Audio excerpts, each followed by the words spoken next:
हाँ, आज हम सब्जेक्ट बायोलॉजी के बारे में क्लास 9th to 12th कुछ ऐसे पॉइंट्स हैं जो एब्रिविएशंस में रखे जाते हैं।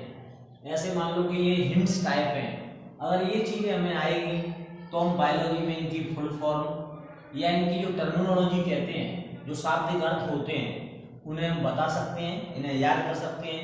साइंस में जो बायोलॉजी पार्ट है उसके लिए ये हमें याद करना पहले बहुत महत्वपूर्ण है। इसमें जो एन आती है, स्पर्म होगा, शुक्राणु होगा तो भी एन होगा, अगर ओवा होंगे, अंडाणु होंगे तो भी वो स्मॉल एन से ही हम दर्शाते हैं, या एन की जगह हम एक्स यूज कर लेते हैं। तो एन मीन्स होता है हैप्लॉइड, ये हम पहले भी बता चुके हैं। हैप्लॉइड, हैप्लॉइड का मतलब है अगुणित, हिंदी में इसको अगुणित कहते हैं हैप्लॉइड को, मतलब सिंगल। ए आई, ये ए आई क्या है? आर्टिफिशियल, ए से है आर्टिफिशियल, आर्टिफिशियल, और आई से है इंसेमिनेशन,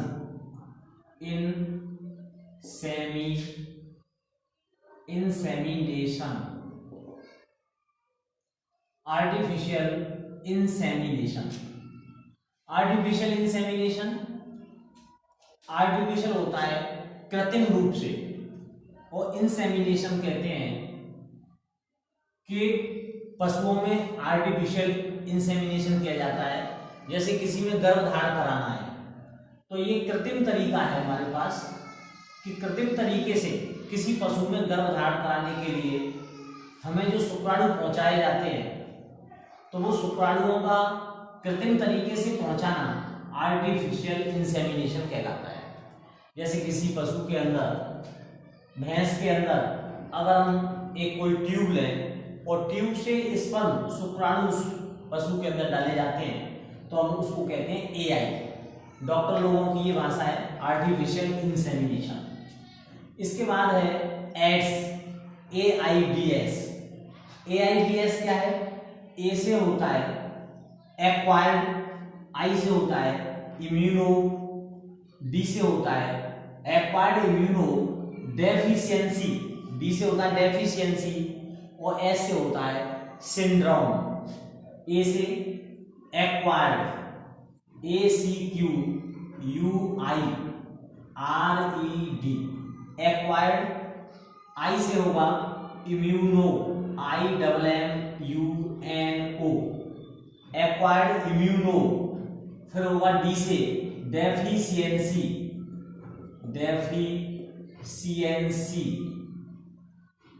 एक्वायर्ड इम्यूनो डेफिशिएंसी, और एस से होता है syndrome, acquired immuno deficiency syndrome. इसके बाद होता है हमारा एटीपी। एटीपी क्या है? ए से होता है एडिनोसिन, एडिनोसिन, एडिनोसिन। टी से होता है ट्राई, TRY, एडिनोसिन ट्राई, या TRI लगा देते हैं, adenosine tri phosphate, phosphate PHOSPHATE,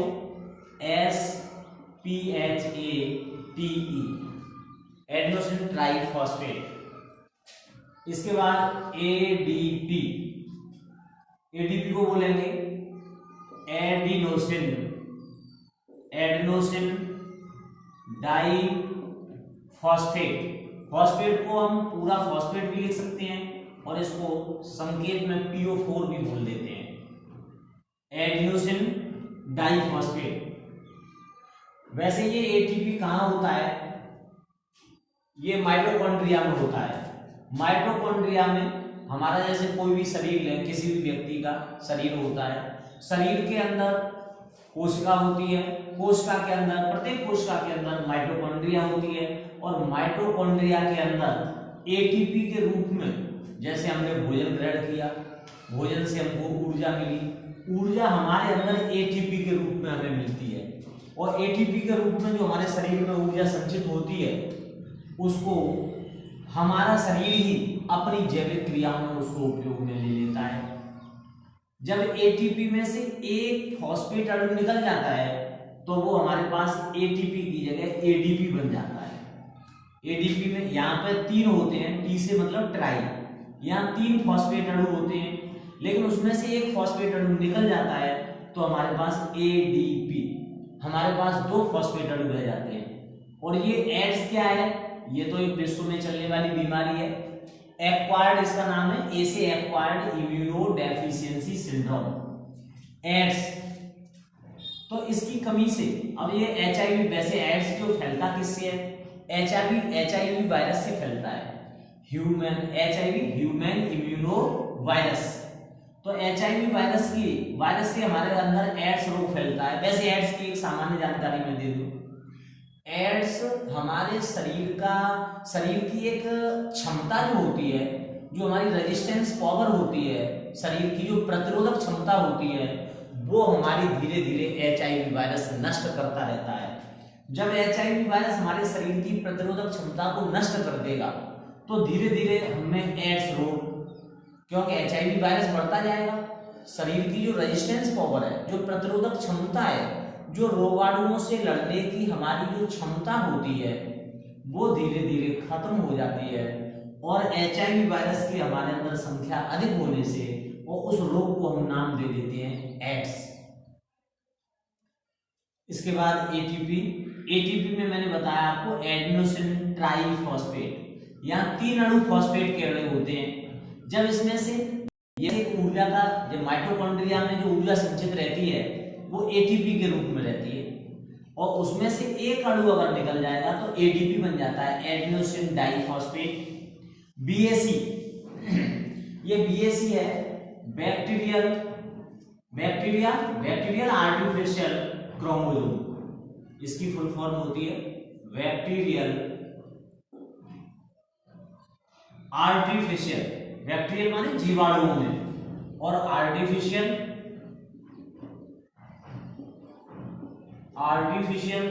और सी से है क्रोमोजोम। क्रोमोजोम का अर्थ होता है गुणसूत्र। तो जीवाणुओं में जो कृत्रिम गुणसूत्र पाए जाते हैं उनको हम क्या कहते हैं? बीएसी, शॉर्ट में उसको बीएसी कह देते हैं। अब हमारे पास सीडीआरआई। सीडीआरआई क्या चीज है? सी से है सेंट्रल, सी से सेंट्रल, डी से drug, central drug research,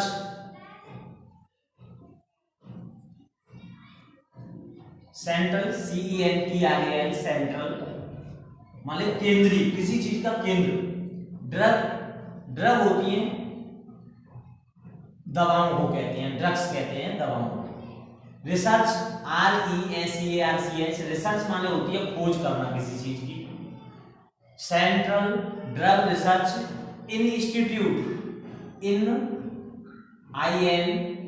institute, institute क्या होता है? मतलब ऐसा कोई केंद्र हो जहां दवाओं की रिसर्च की जाती हो, ऐसा केंद्र जहां दवाओं की रिसर्च की जाती है उसको हम सेंट्रल ड्रग रिसर्च इंस्टीट्यूट कहते हैं। इसके बाद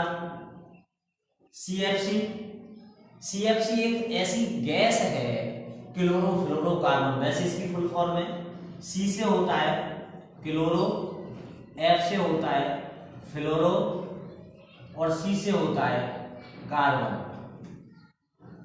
क्लोरोफ्लोरोकार्बन।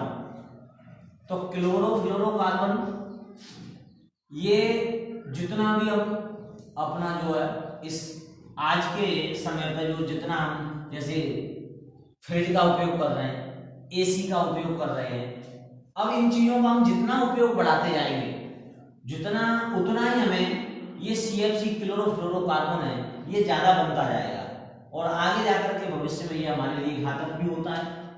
C का मतलब है क्लोरो, F का मतलब है फ्लोरो, C का मतलब है कार्बन।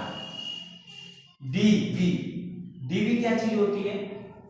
ये डीबी है डेसिबल।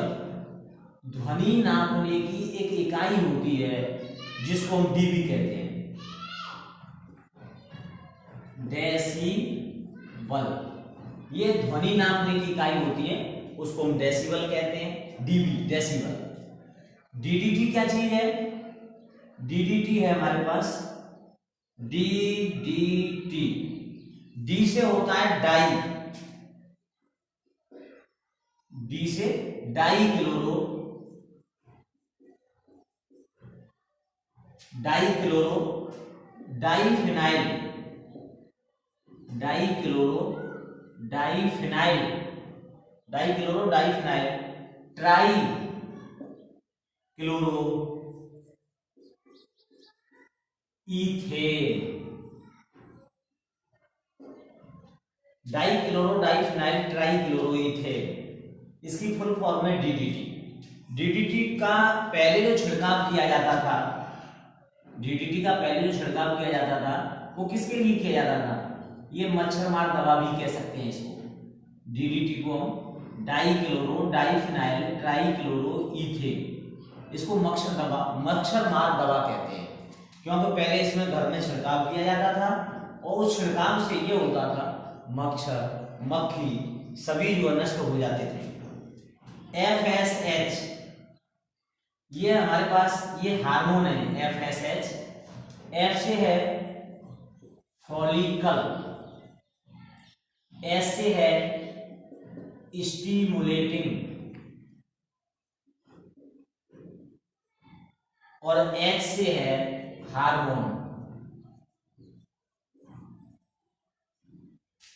फॉलिकल स्टिमुलेटिंग हार्मोन, ये जो मादाओं के शरीर में जो कुछ गोल गोल संरचनाएं बनती हैं, तो जो कुछ चीजों को गोल राउंड स्ट्रक्चर में, वैसे ये महिलाओं में ये हार्मोन सक्रिय होता है, follicle stimulating hormone.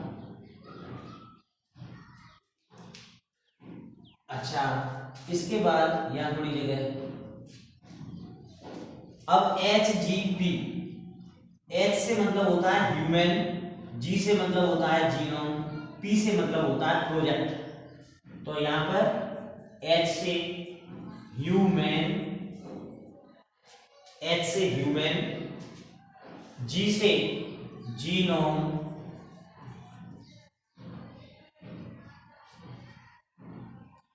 Human genome और P से प्रोजेक्ट,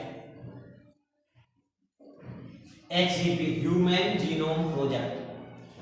ये मनुष्य में ह्यूमन जीनोम प्रोजेक्ट एक ऐसा प्रोजेक्ट स्टार्ट किया जो जीनों का है, जो मनुष्य के लिए gene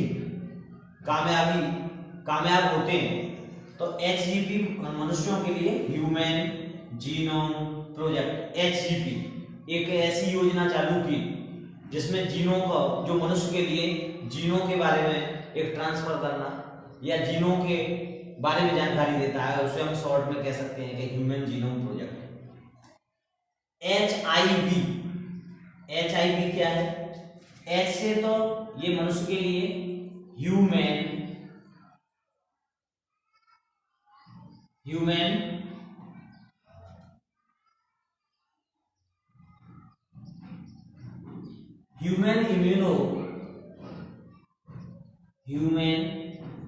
immuno virus, human immuno virus. HIV virus के बारे में मैंने एड्स से जोड़ करके बताया था। ये मनुष्य में एक ऐसा वायरस है जिसके फैलने से, इस वायरस के हमारे शरीर में पहुंचने से हमें एड्स बीमारी फैलती है। तो HIV वायरस का कारण, HIV वायरस हमारे शरीर में जब जा रहा है तो इस वायरस के फैलने से हमारे शरीर में कौन सी बीमारी डेवलप हो रही है? एड्स। अब इसके बाद आगे देखेंगे 2N, यहां देखें 2N का मतलब, जैसे N को हमने हैप्लॉइड कहा, हिंदी में इसको अगुणित कह सकते हैं, अगुणित। ऐसे ही 2N को हम क्या बोलेंगे? डिप्लॉइड, डिप्लॉयड का मतलब इसको कह सकते हैं द्विगुणित। द्विगुणित का मतलब जैसे चाहे नर हो और चाहे मादा हो, उसमें जिसमें भी गुणसूत्र पाए जाएंगे वो हैप्लॉयड ही होंगे, और वो हैप्लॉयड ही गुणसूत्र, जब हैप्लॉयड हैप्लॉयड एक नर से हैप्लॉयड आएगा, दूसरा मादा से हैप्लॉयड आएगा, तब ये जाइगोट जो बनेगा वो ये डिप्लॉयड हो जाएगा, 2n डिप्लॉयड बन जाता है। अब इसके बाद बीसी। बीसी क्या है? ये ये बिफोर क्राइस्ट, इसको कहेंगे बिफोर क्राइस्ट। जैसे किसी ईसा के बाद की बात होती है, जैसे एडी भी आता है, ईसा से पूर्व और ईसा से बाद। BOD biochemical oxygen demand.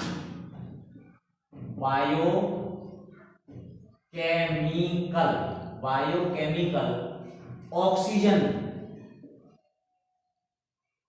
Demand.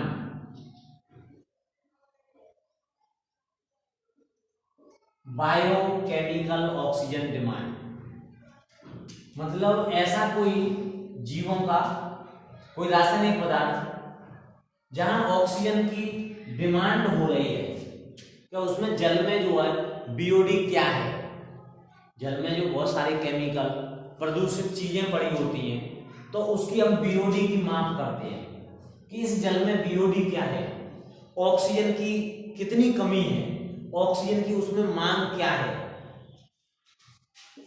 ये cDNA ये होता है कंप्लीमेंट्री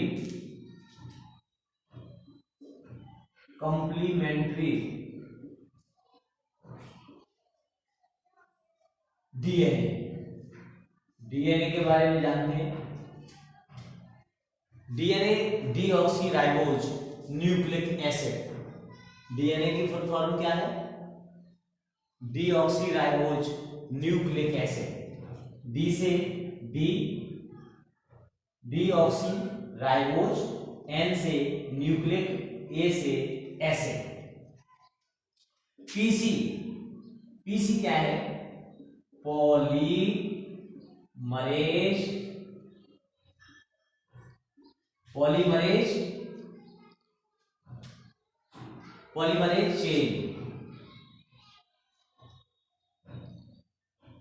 चेन CHAIN।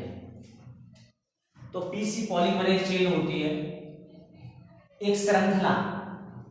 जैसे हमारे पास कोई एक सेल है, एक सेल से दो बन जाए, फोटोकॉपी होती जाती है, वैसे ऐसे 4 बन जाए, 6 बन जाए, 10 बन जाए, तो एक ऐसे मान लो बहुत सारी कोई किसी चीज का जब निर्माण हो, जैसे हमने किसी व्यक्ति से कोई एक जीन प्राप्त किया और एक जीन की हम फोटोकॉपी करते जाएं,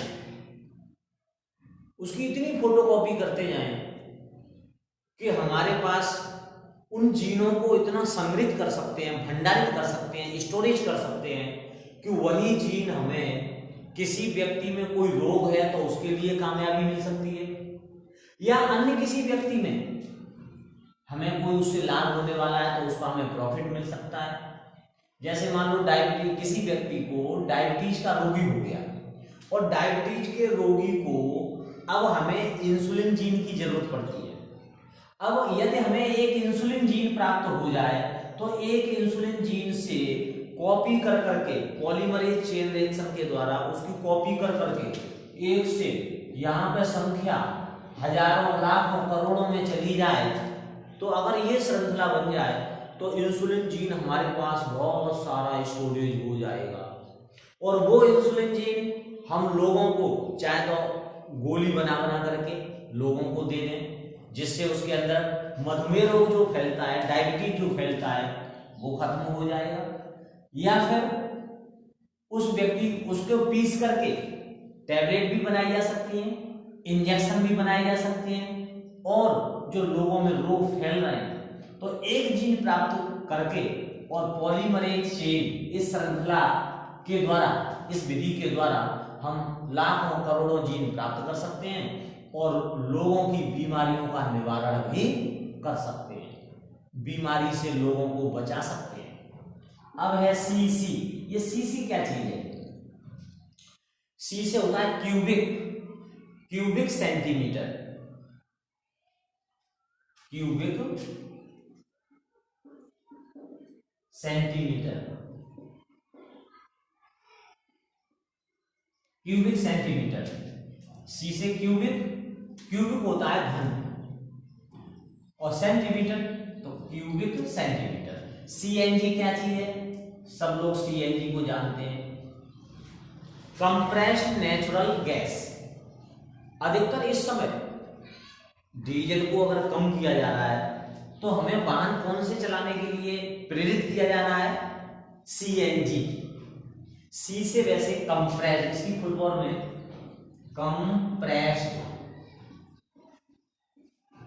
कंप्रेस्ड। एन से मतलब है नेचुरल, कंप्रेस्ड नेचुरल, और जी से मतलब है गैस। ये एक ऐसी गैस है जिसको संपीड़ित किया जा सकता है, दबाया जा सकता है और प्राकृतिक रूप से प्राप्त की जा रही है ऐसी गैस। तो इससे सीएनजी गैस से हमारे जितने भी मोटर वाहन चल रहे हैं ये सब सीएनजी का हम उपयोग कर रहे हैं, क्योंकि कहीं ऐसा न हो कि एक समय ऐसा आ जाए कि जब हमें पेट्रोल डीजल न मिले उस समय हम कौन सी गैस का उपयोग करेंगे उस समय। इसीलिए समय रहते हमने पहले से सीएनजी गैस का प्रयोग करना शुरू कर दिया, जिससे कि ऐसा न हो कि आगे पेट्रोल और डीजल खत्म हो जाए फिर हम अन्य गैस की तलाश में घूमेंगे। इसलिए पेट्रोल डीजल के होते हुए भी साइड में हमने सीएनजी, कम प्रदूषित गैस है वैसे, इससे प्रदूषण भी कम हो रहा है। इसलिए अधिकतर वाहन जो बड़े बड़े शहर हैं, दिल्ली है, आगरा है, कोई सा भी लें, तो जो बड़े बड़े स्थान हैं, बड़े बड़े शहर हैं, घनी आबादी वाले शहर हैं, उनमें हम सीएनजी वाहनों को, वैसे तो अधिकतर ही सब जगह शुरू करना है वाहनों को, लेकिन जो बड़े शहर हैं विशेषकर उनमें सीएनजी लागू कर दिया गया है। और गवर्नमेंट के आदेशानुसार गवर्नमेंट का इस चीज को बहुत ध्यान है, इसलिए वो सीएनजी वाहन चलाने के लिए प्रेरित कर रहे हैं और डीजल वाले वाहनों पर रोक भी लगा रहे हैं। अब है हमारा डीएनए। डीएनए क्या होता है? वैसे 9th के बच्चे हैं, 10th के बच्चे हैं, 11th के, 12th के पढ़ तो सब लेते हैं कि डीएनए, आरएनए, लेकिन डीएनए के बारे में हम जानते नहीं। डीएनए के अभी डीएनए की फुल फॉर्म मैं बताऊंगा। डी से है डीऑक्सी राइबोज, डी से डीऑक्सी राइबोज, डी से deoxy ribose nucleic acid, deoxy ribose nucleic acid. अब डीऑक्सी राइबोज न्यूक्लिक एसिड ये हमें मालूम पड़ गया, केवल इतना है। लेकिन डीएनए क्या होता है? डीएनए एक ऐसी यूनिट है, एक ऐसी इकाई है जो माता पिता के लक्षणों को पीढ़ी दर पीढ़ी संतान में पहुंचाने का कार्य करती है। डीएनए एक ऐसी यूनिट है, ऐसी इकाई है। इस डीएनए के माध्यम से डीएनए कहाँ पाया जाता है? सबसे पहले शरीर है, शरीर के अंदर कोशिका होती है, एक कोशिका निकाली जाएगी, कोशिका के अंदर गुणसूत्र भी होते हैं और उसमें डीएनए, कोशिका के अंदर डीएनए केंद्रक होता है और केंद्रक के अंदर वहां डीएनए पड़ा होता है। और डीएनए जो होता है डीऑक्सीराइबोज न्यूक्लिक एसिड, ये डीएनए ही माता पिता से संतान में चला जाता है और इसी डीएनए के द्वारा हमें मालूम पड़ता है कि किस माता पिता की संतान कौन सी है। कभी कभी ये हो जाता है एक बाप के दो बेटे हैं, अब उसमें और बाहर से भी कोई एक तीसरा और कहता है कि नहीं ये मेरे पिता की है, वो भी कहते हैं कि ये मेरे पिता की है। जमीन लेने के लिए भी दंगा होता है, फसाद होता है, तो लास्ट में माँ बाप के डीएनए की जांच की जाती है और बाहर से आए हुए व्यक्ति के डीएनए की जांच की जाती है। अगर वो डीएनए मैच खा जाता है तो उस उसे कह दिया जाएगा कि ये भी इसी माँ बाप की संतान है। और अगर ये साबित नहीं होता है तो उसे फर्जी करार दे दिया जाएगा। तो डीएनए एक माता पिता के आनुवंशिक लक्षणों को एक लक्षणों के रूप में जाने वाली इकाई है। एक इनहेरिटेंस जो कैरेक्टर है, जो माता पिता का पीढ़ी दर पीढ़ी लक्षण जो संतान में जाता रहता है, वो इनहेरिटेंस कैरेक्टर है, वो है डीएनए। इसके बाद ई से मतलब होता है इलेक्ट्रॉन या एम्ब्रियो। ई से इलेक्ट्रॉन होता है, लेकिन हम इलेक्ट्रिक की बात नहीं कर रहे हैं, ई से एम्ब्रियो की बात कर रहे हैं। एम्ब्रियो क्या होता है? भ्रूण। और भ्रूण और टी से होता है ट्रांसफर। ई से एम्ब्रियो और टी से ट्रांसफर। तो एम्ब्रियो को ट्रांसफर कैसे किया जाता है? जैसे ये टेस्ट ट्यूब बेबी जो चल गए हैं आजकल, तो उसमें भ्रूण तैयार किया जाता है, किसी भी प्रणाली में टेस्ट ट्यूब में तैयार कर लेते हैं और उसको किसी मादा के गर्भाशय में ट्रांसफर कर देते हैं, स्थानांतरण करते हैं। इसलिए हम शॉर्ट में बोल लेते हैं ईटी, एम्ब्रियो ट्रांसफर। ये F1 क्या चीज है? F1 को कहते हैं हम फर्स्ट, FIRST, फर्स्ट फिलियल, और जी से कहते हैं जनरेशन।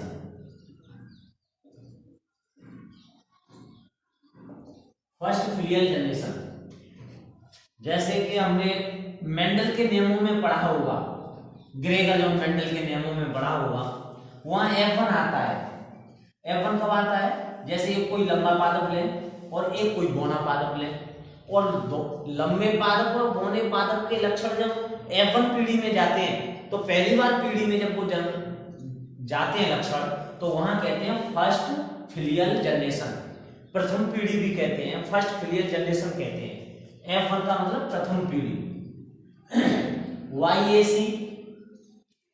Y से होता है ईस्ट। जैसे खमीर ईस्ट के बारे में पढ़ा होगा, ईस्ट कोशिकाएं होती हैं, ईस्ट। और ए से होता है आर्टिफिशियल, और सी से होता है क्रोमोजोम। ए से हुआ, वाई से हुआ ईस्ट, ए से हुआ आर्टिफिशियल, सी से हुआ क्रोमोजोम। ईस्ट में जो कृत्रिम तरीके से है जो गुणसूत्र होते हैं, ईस्ट में जो कृत्रिम तरीके के जो गुणसूत्र हैं उसके लिए बना है YAC। GMO क्या होता है? जी से होता है जेनेटिकली, जी से होता है जेनेटिकली, जी से जेनेटिकली। M से मॉडिफाइड होता है, मॉडिफाइड मतलब रूपांतरित करना, और O से होता है जेनेटिकली मॉडिफाइड ऑर्गेनिज्म।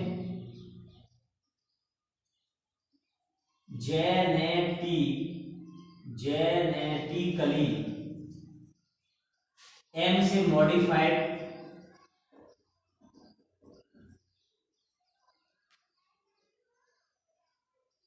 और O से ऑर्गेनिज्म।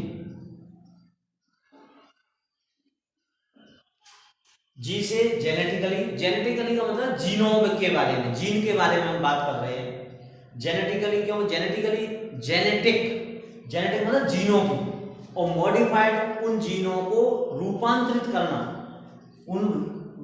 और ऑर्गेनिज्म तो जीनों को जो मॉडिफाइड कर देते हैं, बदल देते हैं, रूपांतरित कर देते हैं।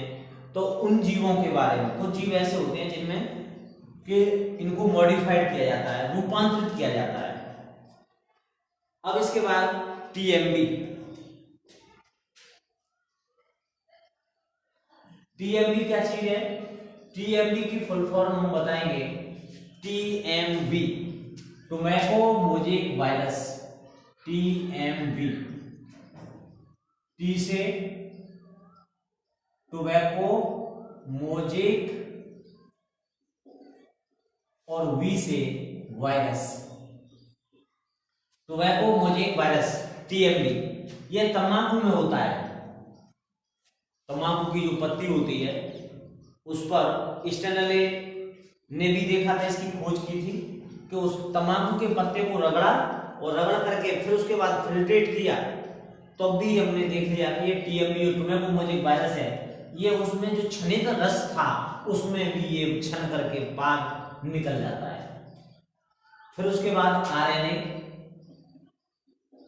आरएनए के बारे में, राइबोज न्यूक्लिक एसिड, आरएनए की राइबोज न्यूक्लिक एसिड। जैसे हमने अभी डीएनए के बारे में बताया कि एक इनहेरिटेंस करैक्टर होता है, वैसे ही आरएनए, कुछ पादप हैं, कुछ जीवाणु विषाणु हैं, इनकी संख्या बहुत कम होती है, रेयर केस है, बहुत कम संख्या में पाए जाते हैं, क्योंकि अधिकतर जीवों में, पादपों में, जीवाणुओं में, विषाणुओं में डीएनए ही इनहेरिटेंस करैक्टर होता है। लेकिन कुछ में पादपों में आरएनए भी देखा गया है, राइबोज न्यूक्लिक एसिड। आरएनए जो होता है वैसे सब छोटी क्लासों में पढ़ा है, इस प्रकार से हम जो आकृति बना देंगे ये सब आरएनए की होती है। आरएनए यहाँ बीच में हाइड्रोजन बॉन्ड, और ये जहाँ हाइड्रोजन बॉन्ड जुड़ा है ये वीक बॉन्ड होता है, एक कमजोर बंध होता है और ये आसानी से टूट जाता है। ये आरएनए सिंगल स्ट्रैंड होता है, इसलिए एक धागेनुमा रचना में ऐसे करके डाल देते हैं। अब डीएनए की बात करें तो वो डबल हेलिक्स स्ट्रक्चर होती है।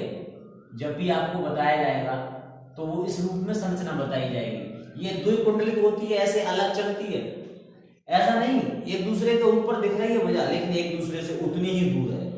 इसके बारे में जब बताएंगे आगे देखें, तो डीएनए और आरएनए वैसे दोनों ही इनहेरिटेंस करैक्टर है।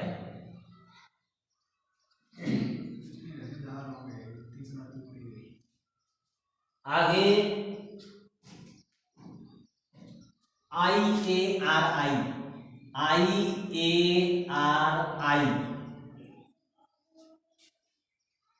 आई से मतलब इंडियन, और ए से मतलब होता है इंडियन भारतीय, और ए से एग्रीकल्चरल, और Indian agriculture research institute,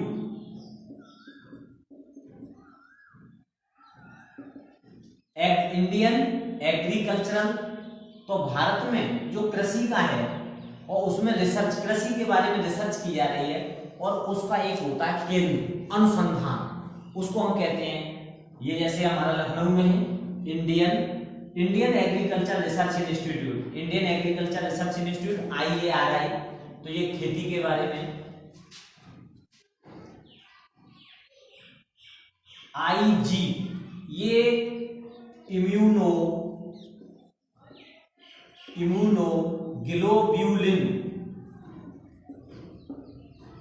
IG को हम इम्यूनोग्लोब्यूलिन कहते हैं। IRRI ये I से इंटरनेशनल, R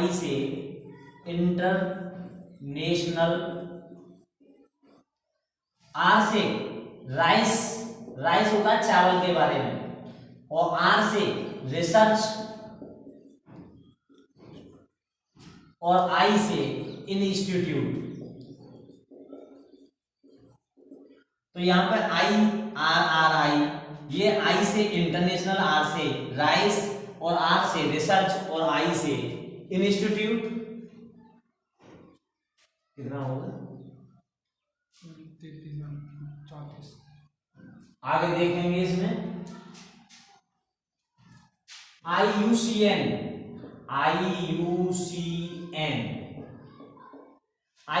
क्या है? International union for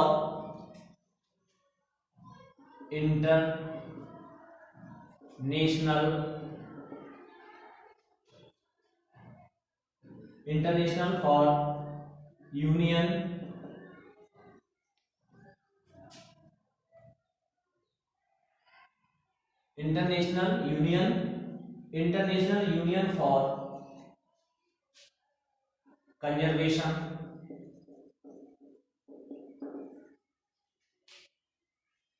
of nature and natural resources.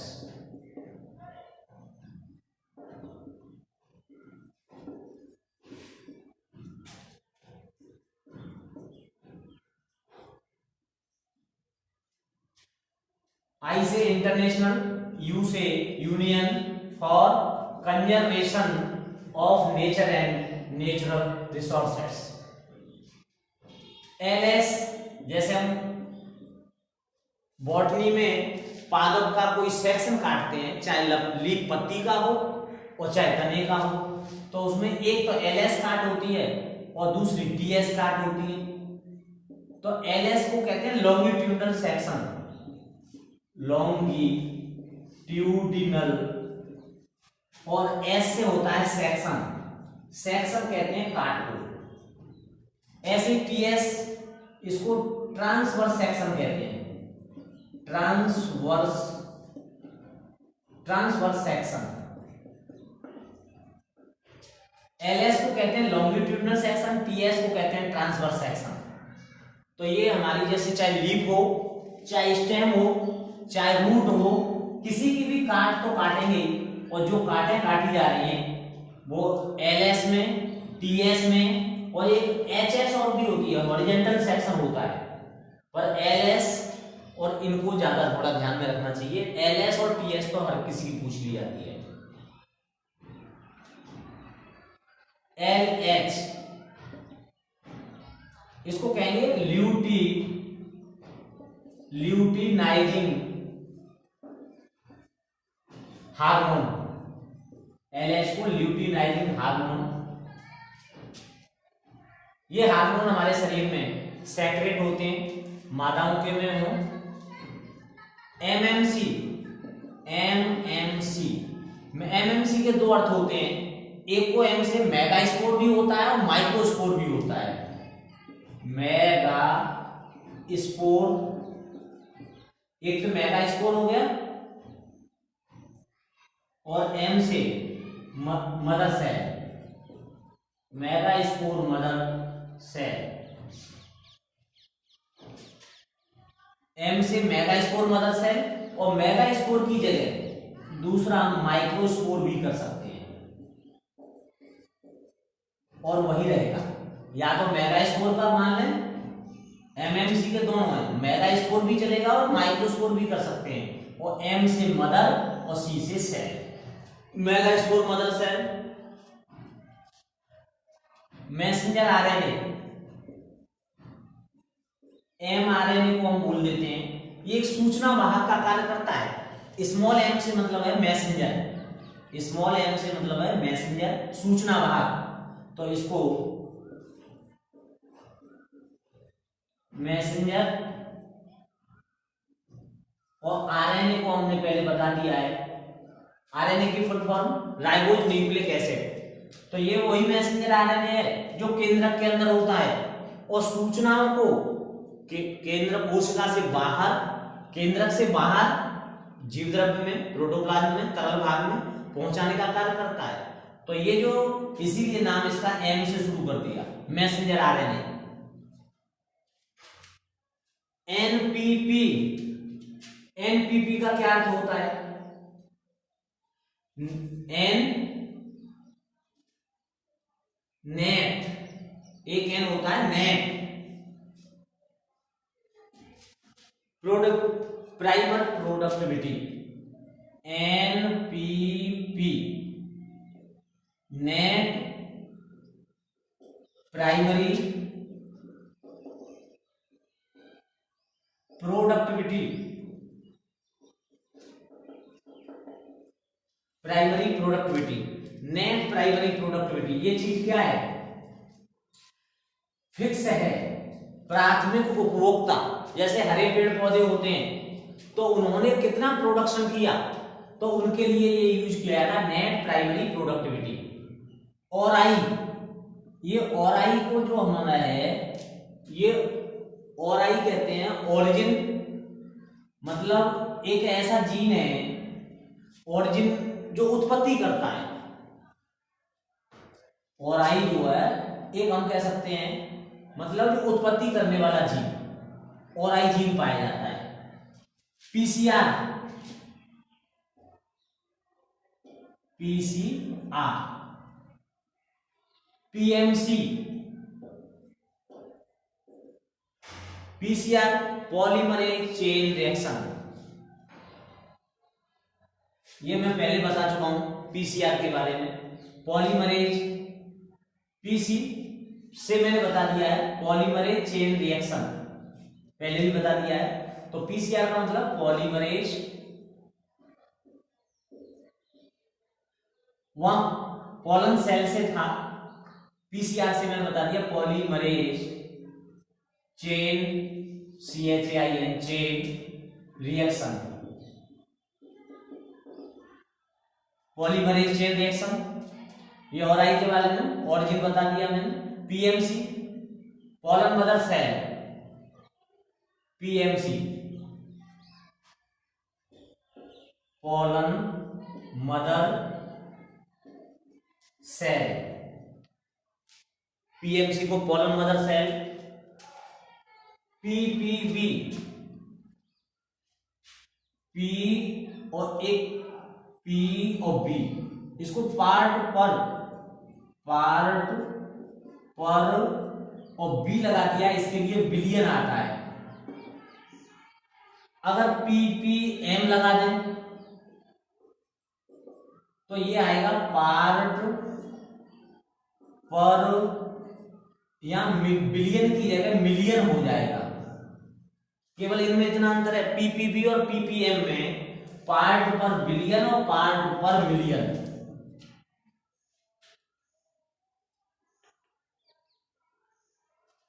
TTB, TTB क्या होता है? टी से टेस्ट, टी से ट्यूब और बेबी, टेस्ट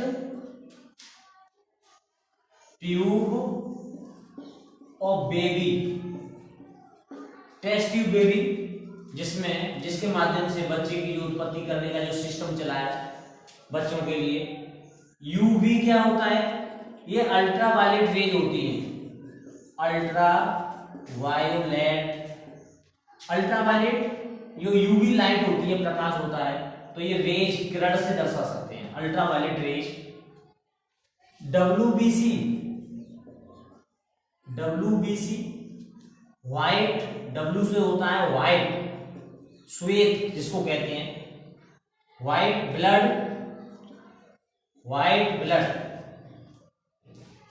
और सी से होता है सेल भी कह देते हैं, लेकिन हमें सेल न करके कार्पल्स कहना चाहिए, कार्पल्स, क्योंकि ये रक्त कणिकाएं होती हैं, श्वेत रक्त कणिकाएं, व्हाइट ब्लड, कार्पल्स। और एक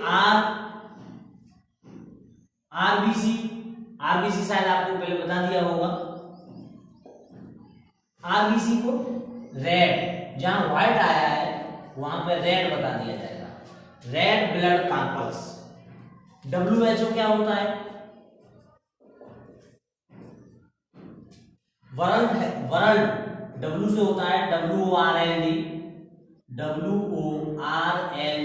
वर्ल्ड हेल्थ, HELTH ऑर्गेनाइजेशन।